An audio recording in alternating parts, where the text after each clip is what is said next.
I'm back to the Jehovah's Witness pamphlet, but before I get into today's topic, I should correct myself from the last time that I talked about this. See, Jehovah's Witnesses don't believe in hell, nor do they believe in the Trinity, and I brought up both of those things last time I read from this booklet. So what I said in that video pertains more to other Christian groups. But today we are going to figure out if we are living in the last days.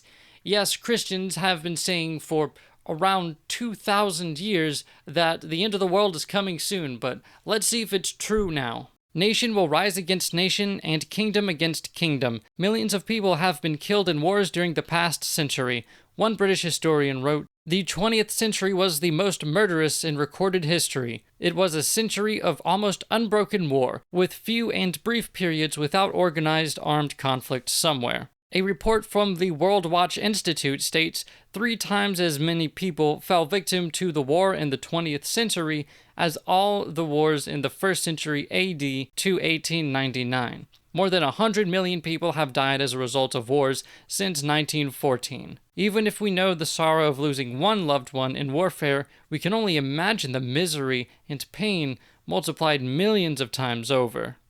Okay, so ignoring that appeal to emotion at the end there, yes, World War II was an extremely bloody war, as was World War I for that matter. But that's really it. That's all. That accounts for basically all of the bloodshed from the past century. And since then, since World War II ended, the world has been the most peaceful it's ever been. And despite what other people may think, it doesn't actually seem like World War III is going to start anytime soon. But you also need to know that in those years, the population of the world was significantly higher than other years before it. So yeah, maybe there were more people that died than ever, but there were also more people in the world than ever. But people have been going to war ever since you could call them people.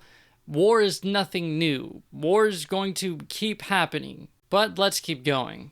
There will be food shortages. Researchers say that food production has increased greatly during the last 30 years. Nevertheless, food shortages continue as many people do not have enough money to buy food or land on which to raise crops. In developing countries, well over 1 billion people have to live on an income of $1 or less a day. The majority of these suffer from chronic hunger. The World Health Organization estimates that malnutrition plays a major role in the deaths of more than 5 million children each year. Okay, but 5 million, that's out of like 2 billion children that exist in the world. But let's break this down. Food production has been the best it's ever been, and food is more widely available to more people than it's ever been at any time in history. But, food shortages still exist in some places, so obviously we're in the end of the world. Again, food shortages and famines have always existed. That's always going to exist. We're never going to get rid of it. Saying that this still happens is not indicative of the end of the world. And somebody saying, hey, in the future there's going to be famines, that's not a prophecy. That's obvious.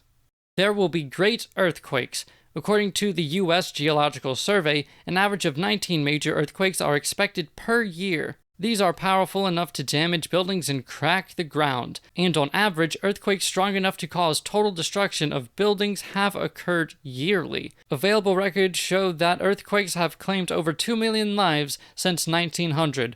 One source states, improvements in technology have only slightly reduced the death toll. Okay, sure, but are earthquakes anything new at all? Haven't earthquakes been happening since before people existed? Now, I couldn't seem to find any sort of solid information on the internet as to whether or not earthquakes are becoming more frequent. But suffice it to say that there's no reason to believe that they are. If you look at the available records, then yeah, there's some pretty wide variation, but there's no obvious trend up or down. But again, somebody saying in the future there's going to be earthquakes. Is that really a prophecy? There will be pestilences. Despite medical advances, old and new disease plague mankind. One report says that 20 well-known diseases, including tuberculosis, malaria, and cholera, have become more common in recent decades, and some types of disease are increasingly difficult to cure by means of drugs. In fact, at least 30 new diseases have appeared. Some of them have no known cure and are fatal. Do you honestly believe that outbreaks are going to be anywhere near as severe as they were in, say, the 1st century? Yeah, I know that, medical advances have made us, medically advanced more so than we've ever been, and, less people are sick, and much more people have a higher quality of life. But, there still are outbreaks. There still are people dying from disease. Again, somebody saying, hey, there's going to be disease in the future. There's going to be plagues. That's not a prophecy. That's been happening forever, for as long as diseases have existed. But now let's look at people of the last days. Aside from identifying certain world developments, the Bible foretold that the last days would also be marked by a change in human society. The Apostle Paul described what people in general would be like. We are told, in the last days, critical times hard to deal with will be here. Paul said that people would be lovers of themselves, lovers of money, disobedient to parents, disloyal, having no natural affection, without self-control, fierce, lovers of pleasures rather than lovers of God. Okay, so far, this seems like everyone, the way it's always been.